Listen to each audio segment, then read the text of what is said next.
good evening. Welcome. I'm John. I'm the event director at Literati Bookstore. On behalf of the store, thank you for joining us. We're so pleased to welcome Sarah Moss in support of Summerwater in conversation this afternoon with Maryse Meijer.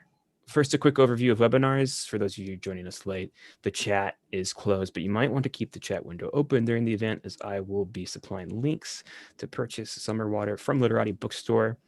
And of course, if you're watching this later on YouTube, there is a link in the description right below me. You can also submit questions if you're watching live using the webinar's Q&A feature, which is available to you at any time. So I encourage you, whenever you have a question, please feel free to submit it, and I will ask a selection at the conclusion of the conversation. And as a reminder, you can also shop for more books at literatibookstore.com. We have books available for curbside pickup if you live in Southeast Michigan, and we ship anywhere in the United States. And in lieu of a book purchase, we also ask that you consider a $5 donation to sustain our virtual programming. So whether you'd like to think of that as this week's or this month's or this year's subscription to our events, you can make donations at literatibookstore.com/donation. Otherwise, we simply thank you for your attendance and for joining us this evening, this morning, or this afternoon, depending on where and when in the world you might be joining us. So without further ado, I'll introduce tonight's author and moderator. Sarah Moss is the author of Ghost Wall, which was an editor's choice in the New York Times Book Review, was longlisted for the Women's Prize for Fiction, and was listed as a best book of the year by The Guardian, Southern Living, Refinery 29, the Times Literary Supplement, and Nylon, among other publications. Her other books include the novels Cold Earth, Night Walking, Bodies of Light, Signs for Lost Children, and the memoir Names for the Sea, Strangers in Iceland. She was educated at the University of Oxford and now teaches at University College Dublin. And Maryse Meijer is the author of the story collections Heartbreaker, which is one of Electric Literature's 25 best short story collections of 2016, and Rag, which was a New York Times Book Review editor's pick and a finalist for the Chicago Review of Books Award for Fiction, as well as the novella Northwood. She lives in Chicago. They can't hear you, but they can sense it through the power of the internet. So please join me in welcoming Sarah Moss and Maryse Meijer into your living rooms. All right. Hi, everybody. And of course, biggest hi to Sarah Moss, who's a writer I discovered, I think 2 years ago. When did Ghost Wall come out? Here. Yeah. And I wrote about it for a little favorite books of the year thing I did a while back. And I'm so pleased to be able to get a slightly early look at Summerwater, which came out this week here in the US, an amazing novel.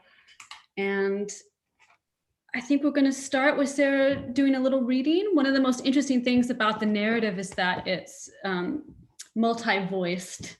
And not only does it have human voices, but it features the voices and perspectives of animals and water and trees and all sorts of, and rocks, living and non-living things, which I want to talk more about. But hopefully we'll get a chance now to hear a little snippet of both the nature's voice and one of the human's voices. Thank you, Sarah. Thank you very much. It's very nice to be here in as much as I am here. I'm going to start by reading the very first of those little interstitial sections that Maryse was talking about. So this is how the book begins. And then I'm just going to skip a bit and give you a little bit of the first human voice in the book, which is Justine. So this section is called The Sounds of Blood and Air. Dawn. There's no sunrise, no bird song. Light seeps over the water, through the branches. The sky is lying on the loch, filling the trees, heavy in the spaces between the pine needles, settling between blades of grass and mottling the pebbles on the beach. Although there's no distance between cloud and land, nowhere for rain to fall, it is raining. The sounds of water on leaves and bark, on roofs and stones, windows and cars, become as constant as the sounds of blood and air in your own body. You would notice soon enough if it stopped. And now I'm skipping on a bit. This is Justine, who is a mother in her 40s, getting up very early to go running. They're all staying in lodges, cabins on the banks of this loch, and she's escaping family life before dawn. She left her kit ready in here last night. Yesterday's knickers, they'll be in the wash as soon as she's back. The moment of fear as she fights to get her elbows through her sports bra. One of these days, she thinks, one of these days a woman is going to die doing this, or at least dislocate her shoulder, and it'll be worse getting it off all wet. She probably doesn't need it anyway, the special tight bra, but they always say you must, however tiny your tits, or terrible things will happen. The thing about running in the rain is to wear as little as possible. Your skin's waterproof, and it's layers of wet fabric that make you cold, not to mention the chafing. Capri leggings. She's not shaved her legs, no point in this weather. But any other loon out there in this rain will have better things to think about. Both hands to ease the door handle. Stop at the children's door to unravel 2 sets of breathing. Dither about whether to take the one key, leaving them locked in and needing to go through the windows in a fire. The windows being low and easy to open, and there being no plausible cause of fire just now. Or leave the key, meaning that she can't lock the door, and there are 3 beloved souls sleeping undefended in the woods, or at least 2 beloved souls and 1 mostly tolerated one. Fire, she thinks, is more likely than murderous nutters. You do hear of psychopaths hanging out in holiday parks, but only in America, sorry. And the good thing about being at the end of a 10-mile single-track road is that the getaway options are crap. Unless, of course, the nutter plans to hide in the woods until dark. But it's not much dark this time of year. Wouldn't the police bring dogs? Or he could swim across the loch, at least if he thought to bring a wetsuit. Or she. Women can probably be serial killers too. Wasn't the one in Japan? Though that was life insurance fraud more than sadism. Not that it makes much difference to the victims. Though a fraudster probably kills you faster than a sadist, so maybe it does. You'd need to get into the wetsuit before embarking on your murderous games. Not something you want to be doing between committing a crime and leaving the scene. Even worse than putting on a sports bra. Jesus, look at that rain. There's almost no point putting on clothes for that. If she'd brought her swimming costume, she'd wear it. One thing, it can't keep up like that all day. There can't be that much water up there. I'll stop there. One of the remarkable things about your book is that the language is so beautiful and evocative. And I was thinking as I was reading it that it's a text that's less about a plot or a story than consciousness itself, and trying to expand the notion of what the consciousness is, thinking that it's not just something that in a person exists inside their own head, but something that's connected across people, but also across nature. And I just found that fascinating. Can you talk more about why you constructed the book the way that you did? And yeah. It started very playfully, as did Ghost Wall, actually. I mean, these are my least planned books, I think. And I was with my family staying in a holiday park very much like this one. And it was in the aftermath of Brexit. I mean, in the UK, we seem to have been in the aftermath of Brexit forever. So this will be familiar to you. It's a very divided country where half can barely speak to the other half.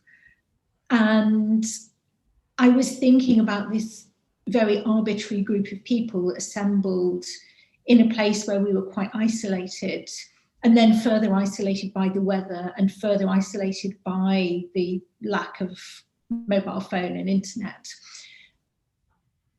And it's a thought I've had again in lockdown, how similar people become in isolation, which is odd because you'd think that isolation would push people apart and exaggerate the differences, but it doesn't. I've been noticing, speaking to friends all over the world on Skype and FaceTime and all the ways that we're talking to each other at the moment. The longer it goes on, the more similar the narrative voices become. And I was thinking about that as we were stuck on this holiday park in the rain for 2 weeks. But because I do run very early in the morning, and because we were walking the hills and going in the water anyway, there was one day when I came back from, I'd got up early and gone for a run in the rain, and then we'd been hiking in the rain, and then I'd gone swimming in the lake, and I came back and my husband said, do you want a hot bath? And I thought, I'll dissolve. You know, I just had this sense of all the water in my body and all the water in the air and all the water in the ground, and it just felt as if that was literally very permeable, that I might, you know, I really might just kind of flow away. So then I was thinking about the body and those systems, and about, you know, the water on one side of my skin and the water on the other side of my skin, and the water above my head and the water under my feet, and the air outside my body and the air inside my body. And those systems all began to, whether the entity was human or not, began to seem like one of the least significant differences, as the water and the air and the energy moved between the sky and the earth and through the bodies and out to sea and back up into the sky. And I just had this sense of humans as channels, which of course we are for viruses and cells and atoms. And then I was interested in trying to write that. I'm quite interested at the moment in agency and writing and fiction. And I was thinking about what are the real agents, and the real agents are not the human beings, as we discover every time we look at the news at the moment. There's also a theme, as you're talking about, I wrote down the word permeable too, and I thought of the word borders and how the text transgresses all kinds of borders: human, non-human, political, national, personal, interpersonal, a self against the self and a self against others. And there's such a feeling of dread in the book, and you think that it's, you know, you're sort of guessing that it's going to lead in one kind of tragedy, and there is a tragedy, but how it sort of unfolds is really surprising and surprisingly hopeful. So I was wondering, what the connection between, as you were saying, like all that isolation, but then seeing how isolation makes us more similar. Can you talk about like how the optimism of that idea in the book relates kind of to how you think about the present moment, both in the UK and, as you said, it's the same here and probably in many other parts of the world as well? Yeah, well, I mean, I've left the UK permanently and moved to Ireland, which I guess tells you a certain amount about how I think that was going and where I think it's likely to end. In the book, there's a scapegoat family. There's one household who are regarded by everybody else on the holiday park as being the source of the problem. And I really it was open in my mind, and I wanted to keep it open in the reader's mind for as long as possible, whether eventually the response to this family, who are noisy and manage to have late night parties despite their total isolation, is it possible that in the end the community response is to take a bottle of wine and go join the party? Mm-hmm. Or does it have to end with an act of sacrifice? And I almost ended it with the party. It seemed kind of tantalizingly possible, and then not quite in the end. Mm-hmm. But I did want the reader to be thinking about the party and thinking, okay, you know, what happens if we all just go to the outsiders' party? It's like, yeah, I mean, maybe everything will burn down anyway, but at least you can have a little bit of, you know, fun beforehand. Yes.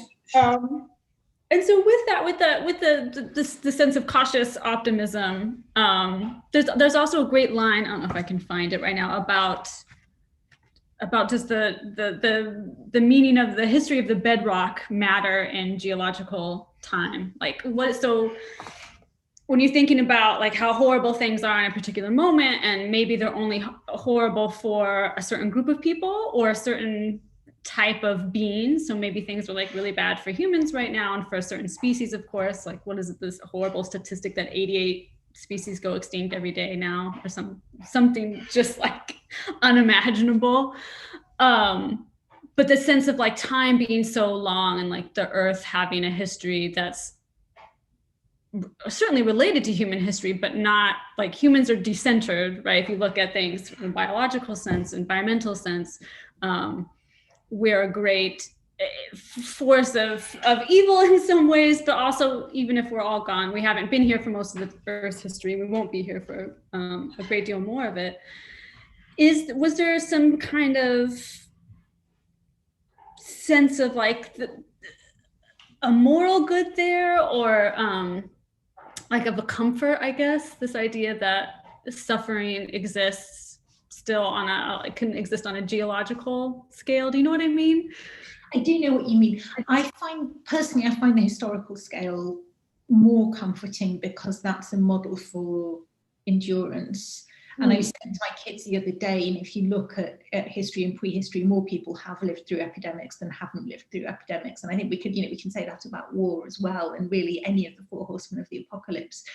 The experience of the global north in the late 20th, early 21st century is the anomaly. It's completely normal for there to be epidemics and famine and war, which doesn't mean it's a good idea, but it does mean that there's a lot of human experience of living through those events or not living through them and coping with that too. That question about should it comfort us, geological time, is really a question. I mean, I don't think the book has an answer particularly. I don't find it comforting because I don't see it as a human question. And I don't mean when I say I don't find it comforting, I don't mean I find it upsetting in any way. It just seems to me that it's not of relevance to how we feel to think about geological time. And at the moment I'm living by the sea, which is great. I mean, I go walk by it several times a day. I can't quite see it from my house, but I only have to go 5 minutes down the road and it's there. And I know a lot of friends who are landlocked and shut in cities, and they ask me to send photos and they say it must be a great consolation. And I think it's a great pleasure. Oh, yeah.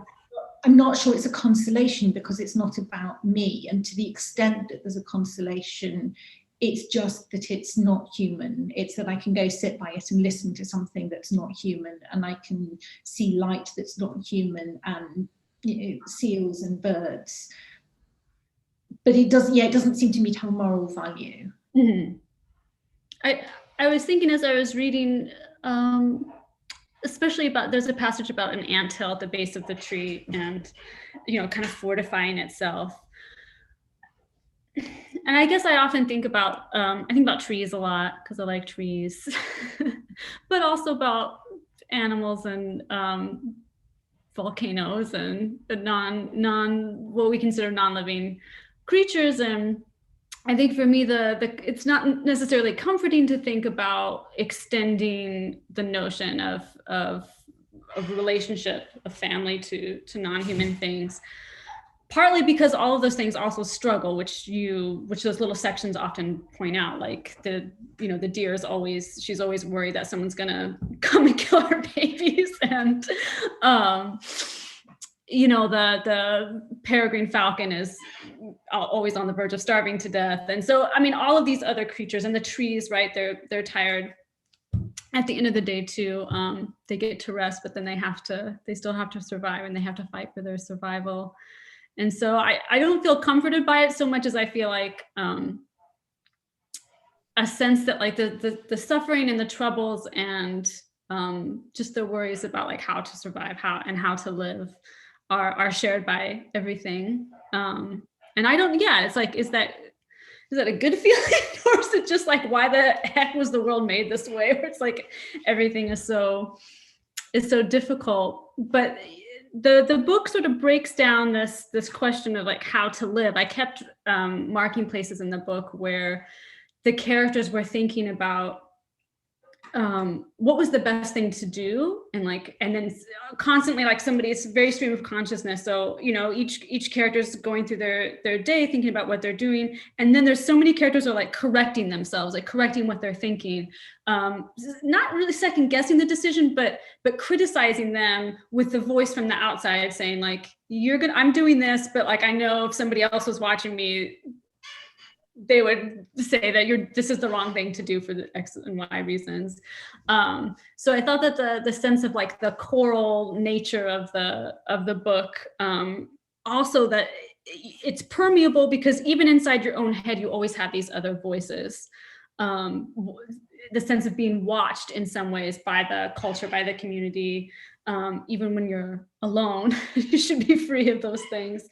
But I kept thinking about that, how it's so much of people trying to live, and then questioning how they're living and what they're going to do about it, and the sort of fretfulness of that. I don't know. I loved it. And I think a lot of people think about it now. You think about isolation, like you're even more alone in your head. And but again, what we have in common is just thinking about how best to live. And that could be on a grand moral ethical scale.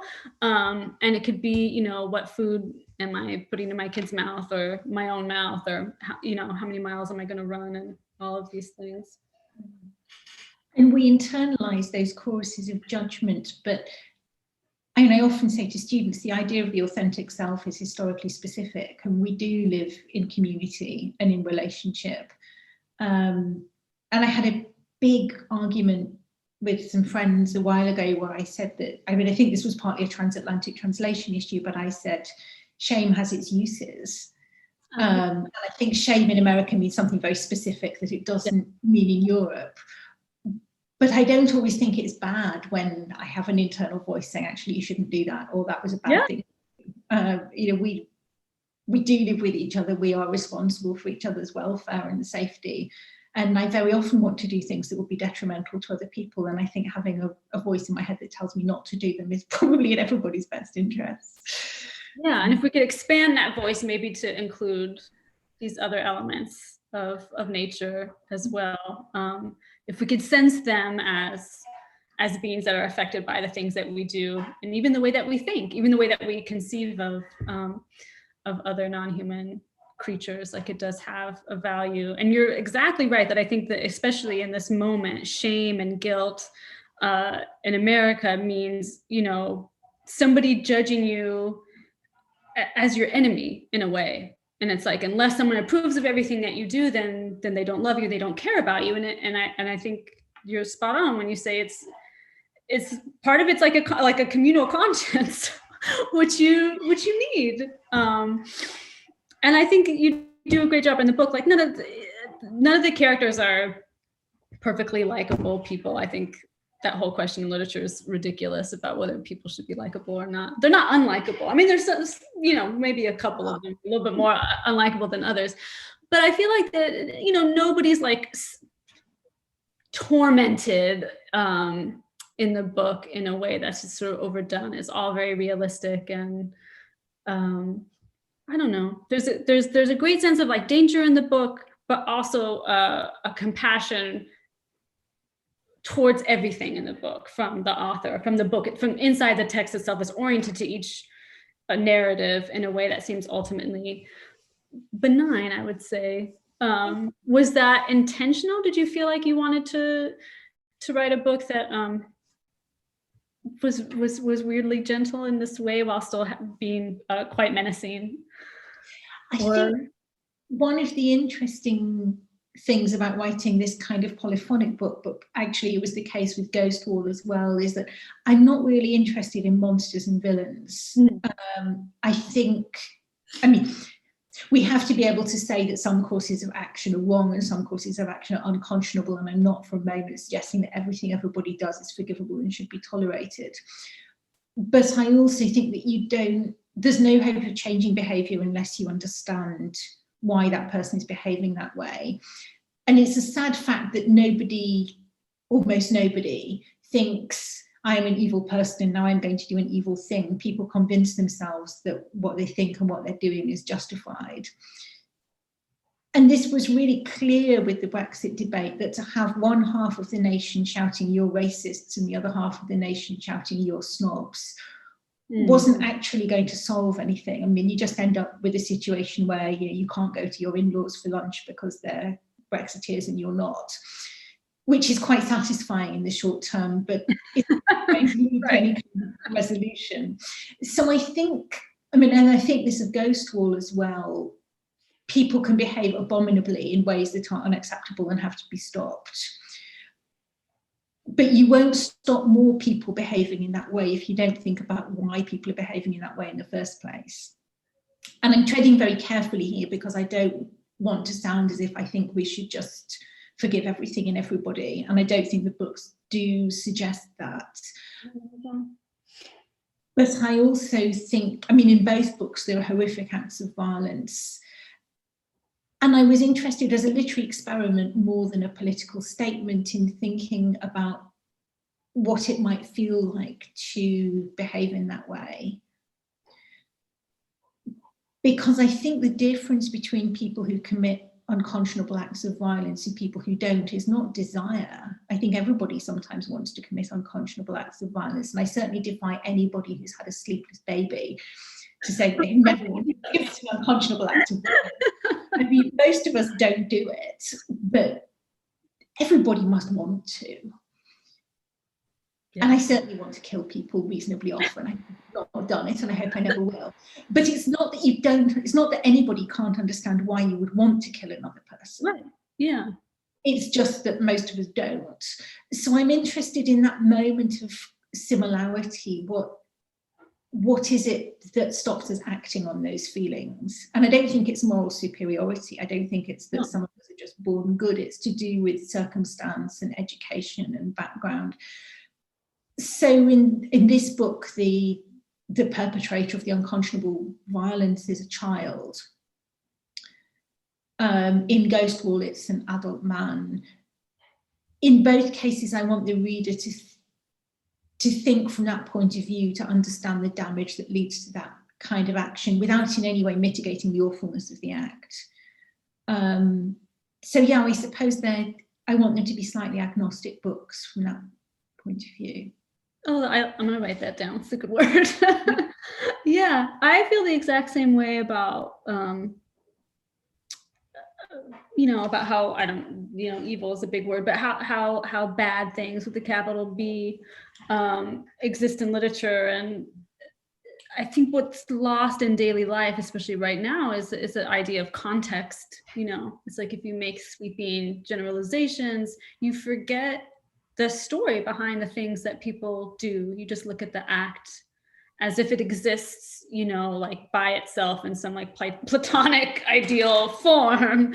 But really, there's a whole narrative behind it. And if art can't find a way to remind people of stories, the stories behind the things that we do, then it gets quite hard to remember in everyday life that the stories we carry around in ourselves and that we tell ourselves in our heads all the time exist obviously for everybody and every most likely everything, really. And that's what makes bad things and evil and whatever violence. For me, violence is the thing, like most fascinating, most compelling, and most scary, really, because in some ways, if you look at something in a particular way, you can't understand it, and that's a very it's seductive, and it's frightening too, to put yourself in not to put yourself in someone's shoes, because it's not about identifying with them necessarily, but just understanding them. Those two things aren't the same. But I think a lot depends on when and where we do this as well. Yes. I mean, there are emergencies in which art is not going to be useful, and I would say that the point at which someone is attempting a coup is not really the moment to pause and understand their story and think about where they might be coming from and why they might be feeling like that. Clearly, coups need to be suppressed and fast, because if you're going to have art, then there needs to be a place from which art can be produced. So I'm absolutely not suggesting, either in a private capacity or in my books, that one should tolerate everything, right, or understand everything. But one of the longer term projects of particularly fiction might be to think about what things look like through other people's eyes. But you can't do that in an emergency. That's a great distinction. Yeah, the emergency, which is where we find ourselves most often these days, it seems like. But yeah, I had an upsetting call with an uncle that I'm not really that close to, but he was talking to my mother, and she kept thrusting the phone in my face. I wasn't part of the conversation. She kept saying, say something. And I was like, what's going on? And I went down to eat my breakfast, and she puts the phone next to me, and she's like pointing at it, and she keeps saying, say something. And it turns out he's on some sort of rant about how racism doesn't exist, and Black men are the most dangerous class of people on the planet. And I feel my heart's racing. I keep saying, like, I don't want to get into it because I don't feel like prepared in any way to engage with them. But my mom was insisting, and finally I said something to him that was not put in the most well-considered or well-mannered thing. And as I was speaking to him from a place of emotion rather than, I don't know, kindness, I just thought I could feel how like this very tenuous thread of the relationship like just it's like, oh, I'm just like breaking it, and he's doing it too, right? Because he's wrong. But he was saying something that was wrong.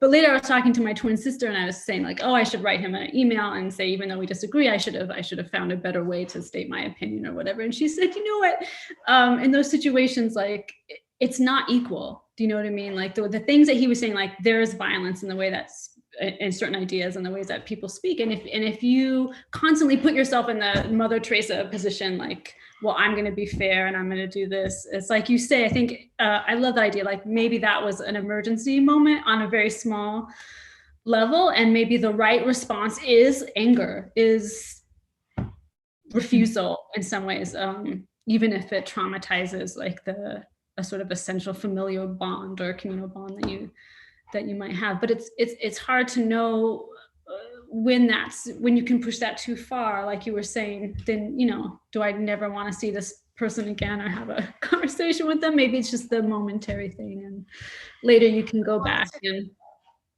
a writer from Afghanistan said to me once, there's no point in opposing guns with art because they'll just shoot the artists and burn down the museum. I thought, yeah. True. Yes. And my twin and I can't remember the person's name. Danielle, if you're here, I don't know if you can write a little chat. There was a guy who wrote some screed against art by saying that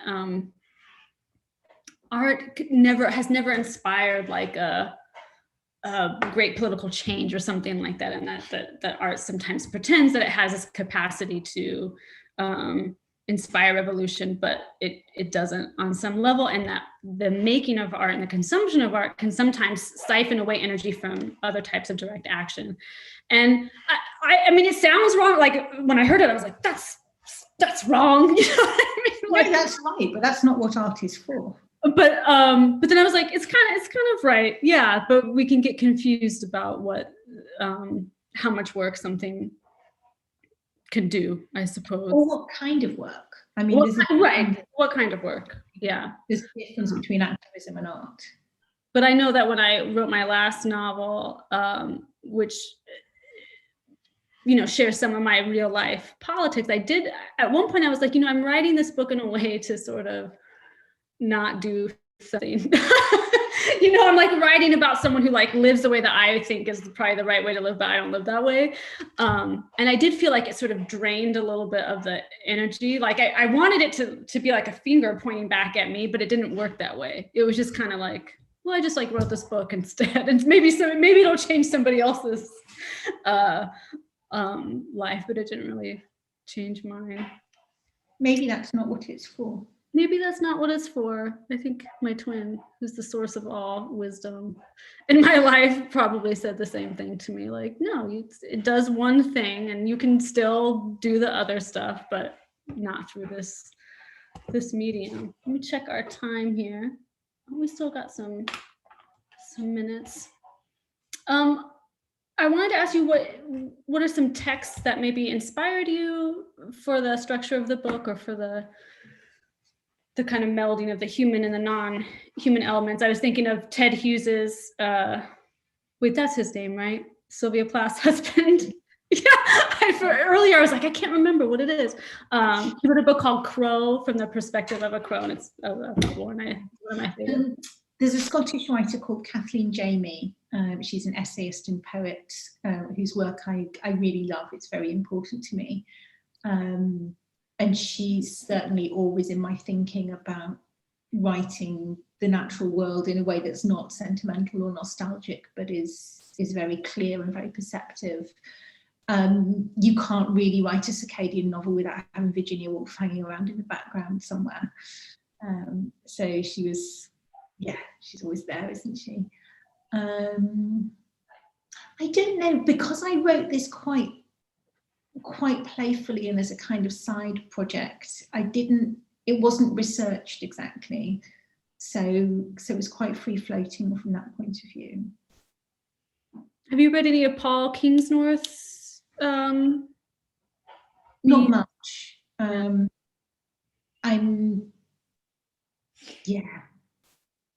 interested in a less ferociously nostalgic way of thinking. Mm-hmm. Oh, you find him nostalgic? Interesting. I do a bit, yeah. Yeah. I mean, not much, but yes. Yeah, I remember reading Beast, and halfway through I was just like, okay, I'm bored.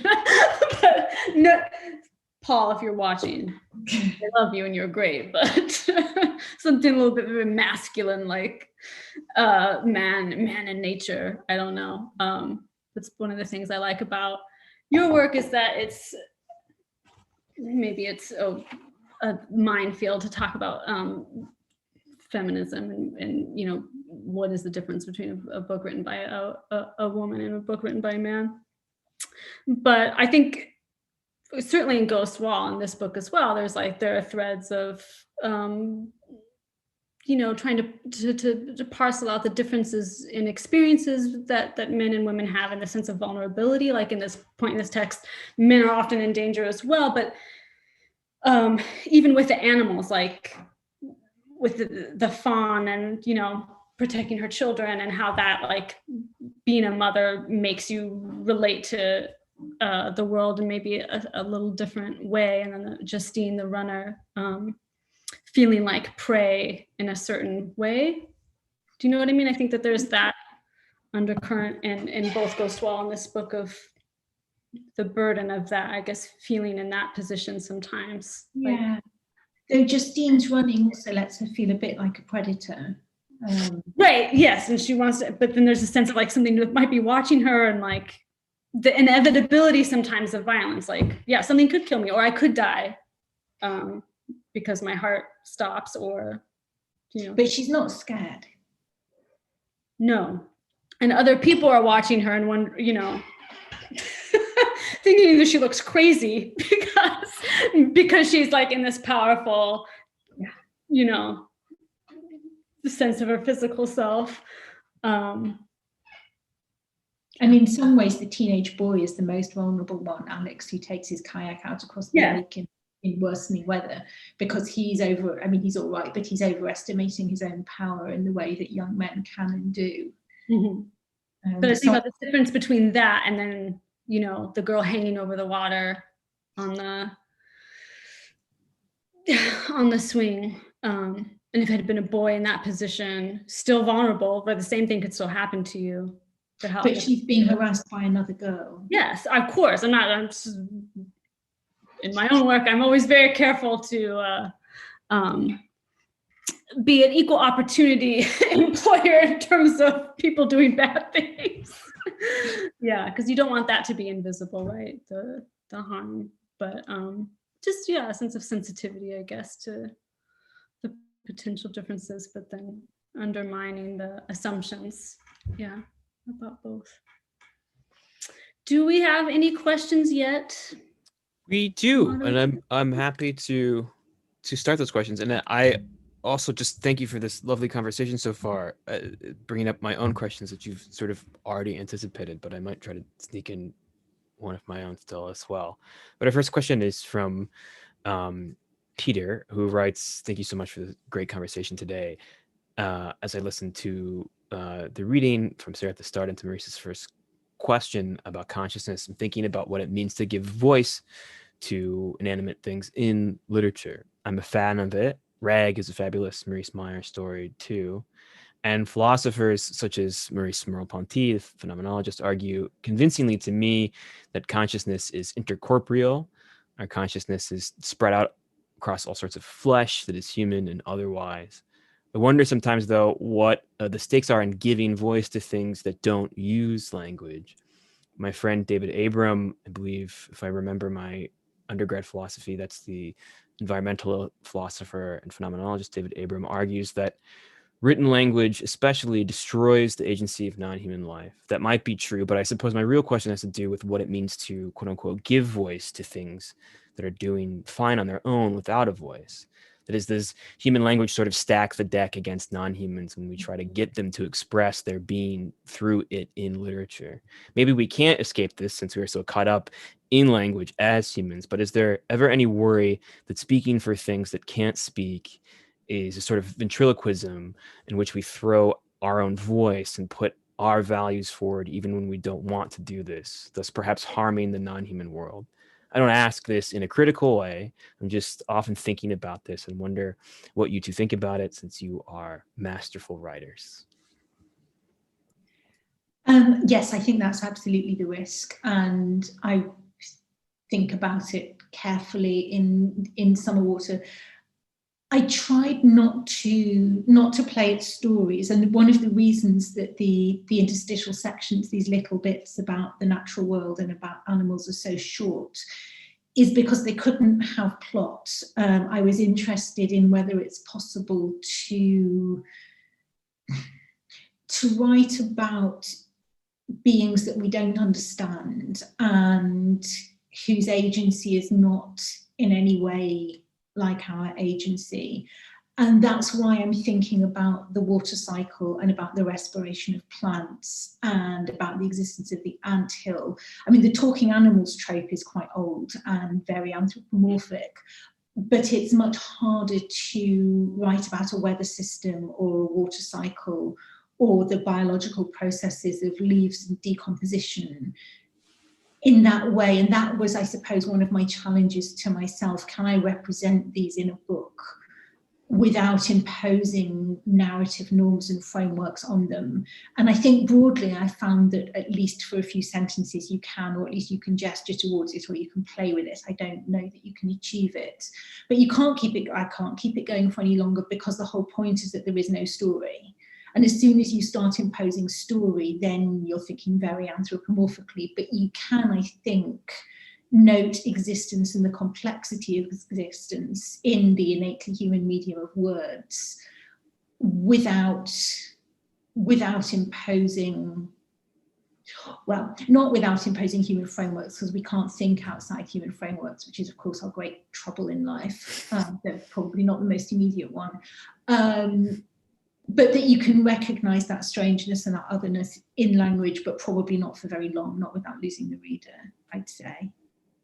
Yeah, I was going to bring this up too, because I think it is a big question.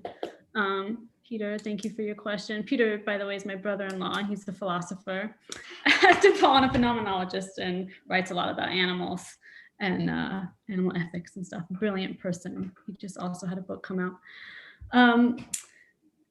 But I wanted to say that I think you, and for precisely the reasons that you described, that you don't make it, that there's no care, like the fawn and her mother, like, not become characters in the story, and it's about like their life or whatever.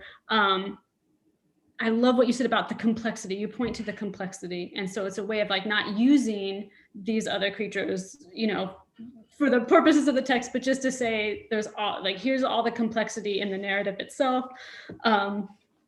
That's already does so much more in a very small space than most much longer novels do. But then there's all of this other stuff that you allow to be disorganized. Does that make sense? And to me, that's where the respect comes, to say that I will not impose an order on these parts, but just to say they are there. Let's remember that, they're there. And then throughout the water and the rain, and just again, the permeability and this, the wetsuits and the dry suits, and the sense that the lock, and then in that beginning section, that there's no difference between the sky and the ground, and that everything meets. And I thought maybe you had found a way to do something that's troubled me for a long time as a writer, to think about how to include those elements in a way that isn't sentimental and that isn't, hasn't been done before, in a way that's really kind of unpleasantly human, anthropomorphic. Doesn't make nature into a puppet, let's put it that way, which, as you say, may be partly impossible, but if we can just nudge each other to say, just remember that, like, there's all this other stuff going around that coexists with us in a way that's more than just superficial and it maybe has nothing to do with us on some level, right? Like on every level. And that was what I meant at the beginning about the idea of deep time being comforting or not. Comfort is kind of irrelevant to geology.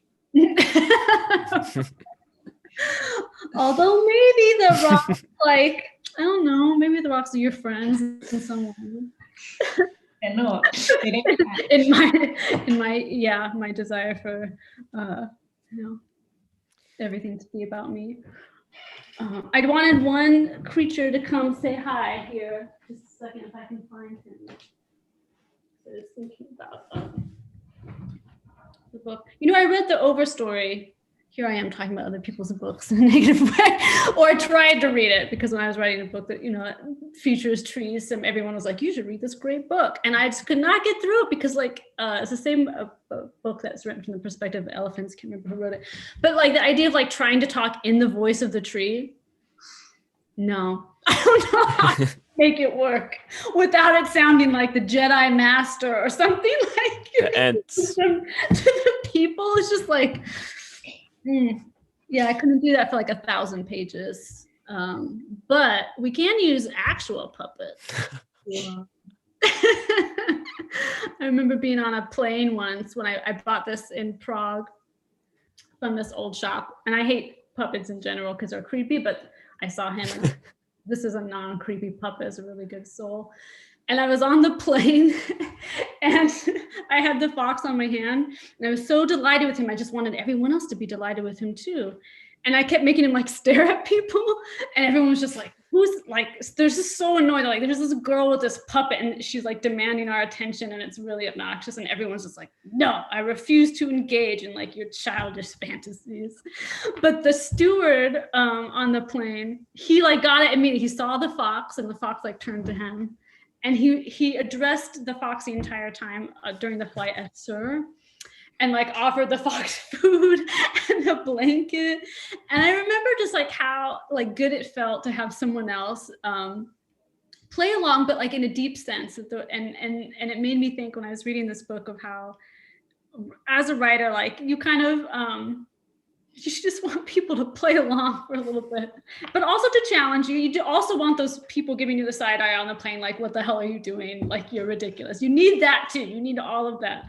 But just thinking about how essentially kind it was, and kind in a really important way, that somebody would say, I'll imagine with you that these things are real, and then they become real. And that's such a beautiful, to me, that's why I like books so much. That's why I like things that, like this puppet, help you see the life in things. So, yeah. Do we have any other questions or? Not from the audience, but I mean, listening to you both talk, I don't want to just rehash things you've already talked about, but as Sarah was mentioning, sort of fictions, these Ghostwall and Summerwater occupying the space of being agnostic in certain ways, and thinking about deep geological time, and thinking about the role of art in emergency. I mean, you're sort of anticipating all these things I've been thinking about recently, which is that you've both written these sort of recent and kind of prescient novels. I mean, Maryse, The Seventh Mansion deals with someone who is isolated in some way. And Sarah, the novel starts with these people sort of doing what we're doing right now, which is looking at each other through windows, basically, in this pandemic. And but there's also seems to be this cultural pressure. I don't know if I'm just noticing this from maybe the sort of mass culture or commercial culture, that for art or art-ish things to be sort of morally didactic or instructive in a certain way, that I've been resistant to, because I feel like it's strange to ask art to teach people how to act, and rather you both deal with these difficult things, and it's hard to portray trauma in a way that is real, or some of the just hardship and the suffering that inherent to experience, without making it not didactic and not sort of especially instructive. But you both talked about this too, the difficulties of having to separate art from activism, and that art's doing this different thing. and I guess instead of approaching it just in the way that you were, I'm just also curious about it for maybe writers who are watching this. Maybe I'm one myself somehow, in a way, but it seems difficult to approach. It can seem sort of like futile these days, I guess, to feel like I want my art to be challenging, and I'm not going to make a documentary like The Act of Killing or something like that, which threads this really difficult needle between like being incredibly beautiful art and also having this kind of pressing moral concern that it is able to address through art. But and all of your work and my work is inflected by our politics and things like that. But sometimes I sort of run into this wall of just being like, well, I don't know what this is for, right? And so we're talking about like maybe we don't know what art is for, but I'm just wondering how you keep the fire, I guess, creatively, and contextualize the work that you're doing and the necessary work of art and the challenging work of art, without conflating it, which I think is kind of easy to do, with whether or not it has purchase, when we're like living in this very time of sort of unmasking all these things about the Anthropocene and like capitalism and all this other stuff. We're sort of just like, for me, sometimes I'm just like getting into the flow and I'm just like, I don't actually know what to do, what this is. So I'm just curious, like when you're creating art that's responding to these times of atomization and isolation, what's your one weird trick for getting through to the finish line? But more like, how do you compartmentalize the creative process when you're creating art that's not, it's going to be responsorial and comment upon the world as it is, and know that it's not meant to shape it or change it necessarily. That's a lot, but you got me thinking about it. So I think for me it's about play, and I think when I'm teaching and in my own practice, I put serious, difficult play at the beginning and in the middle and at the end. It's what there is for me, and I haven't managed to do this, but when I'm thinking about what to write next, I revert to a project I've had in mind for a long time, about writing something whose job is to be beautiful. And I think about the books that I read when I'm very sad or scared, and I think about the book that you would take into the bomb shelter, or the book that you would want I think about the books that polar explorers took with them in the late 19th, early 20th century when they were probably going to die. The book I would take into hospital. It's not a book of activism. It's not a book that tells me how to behave. It's not a book that tells me that the world is screwed, because we all know that. I mean, that's not hard to find out. It's books that are beautifully written and beautiful in their understanding of human suffering, but also human joy.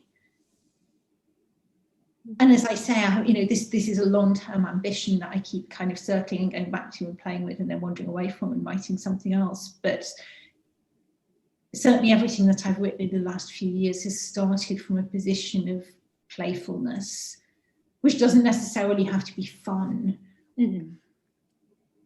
But that, for me in practice, that's an answer to the kinds of questions that I also go on marches and make placards and all of that stuff, but that's separate. That's about being a citizen. That's not about being an artist. And I think we all have an obligation to be citizens, whatever else we might do. Those of us who have more time and leisure and resources more than people who have less time and leisure and resources. But I've been on lots of marches with my kids in the last few years because I want to show them how you work a democracy. But I do that whatever job I had. The fact that I'm a writer is entirely incidental to that kind of activism.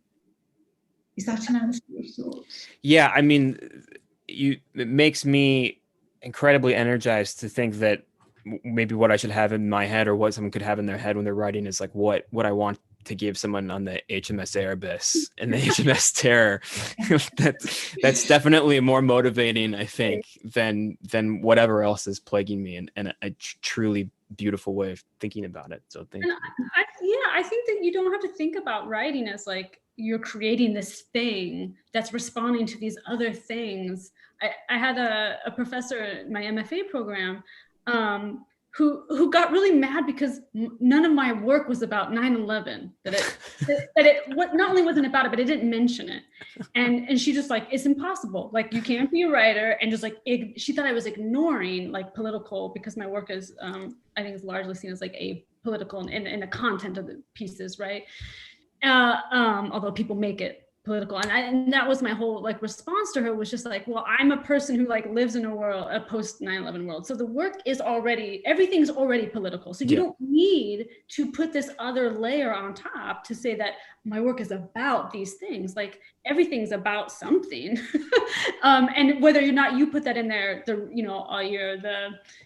you think about Sarah's book as polyphonic work, well, like, your readership is that way too. And so everything that like their experiences all comes together. And so this idea that the writer is such a liberal, also American notion, but like liberalism, where it's just like, I have to like create the world, and I have to like write the best, most prescient novel that responds to all these things. And especially now, where like I find a lot of publishers and editors like really hungry to say like, well, the book has to be about these issues. Because that's what's important right now. And it's like, well, everyone living right now is living underneath, right, the umbrella of these issues or whatever. And that's like our life. That's what life is a response and an interconnectedness to everything that happens around us. And so I know for me, like, when I sit down to write, I also just think about it's fun. Writing like the most fun thing. I don't find it like tragic or it's agonizing when you're editing and your paragraph sucks. That's a kind of suffering, but it's a very pleasurable, I think, form of suffering. And I always think about looking, I guess, like I don't write about my own life, and I don't write about myself, and so I always want, I'm a voyeur. Like, I read and I look at other things because I want to know what it's like to be other people. And as a twin, like, you're born with a sense of the other, like is so connected to being a self that you can't separate them. And it seems stupid, I think, to many identical twins, that like other people have this sense of like isolation and, the single self. But it also makes you like really hungry to get inside others in a way that is uncomfortable, I think. And so I always think about like, what I want to be really scared. I want to scare myself when I write, and I want to just be allowed to look. And so I don't know, whatever writing is for you, like, it's enough. You know what I mean? You don't have to feel the pressure of anybody else's idea of what literature is or art is. Like, whatever joy you get out of it and whatever you want it to be, it's pleasing for yourself. That's good enough, I think. The world will judge it, however. Like, you don't need to judge your own stuff. Yeah. The It's probably other thing you should know. What's that? The book they actually took on the Erebus and the Terror was Mrs. Beeton's book of household management, I regret to say, which is a 19th century cookbook and guide for controlling the servants. So, sorry about that. Well, right towards what they ought to have had, maybe, to confront that. Well, we've reached the top of the hour, and Sarah, you've stayed up quite late for us across the pond, so I want to let you go. This has been such a wonderful conversation. I'm so grateful for both of you for joining us at Home with Literati. So Sarah Moss, Maryse Meijer, thank you so much for joining us this evening. You can buy Summerwater at literatibookstore.com. There's links in the chat. There's links in the YouTube description if you're watching later on YouTube, as well as links to Maryse's titles. We hope you both continue to stay safe and be well, and hope to have you in the bookstore at some time in the not too distant future. And to all of our attendees, thank you for joining us. We hope you continue to stay safe and be well as well. And we'll see you at the next event. So good night, everybody. Take care. Thanks again. Bye. Thank you.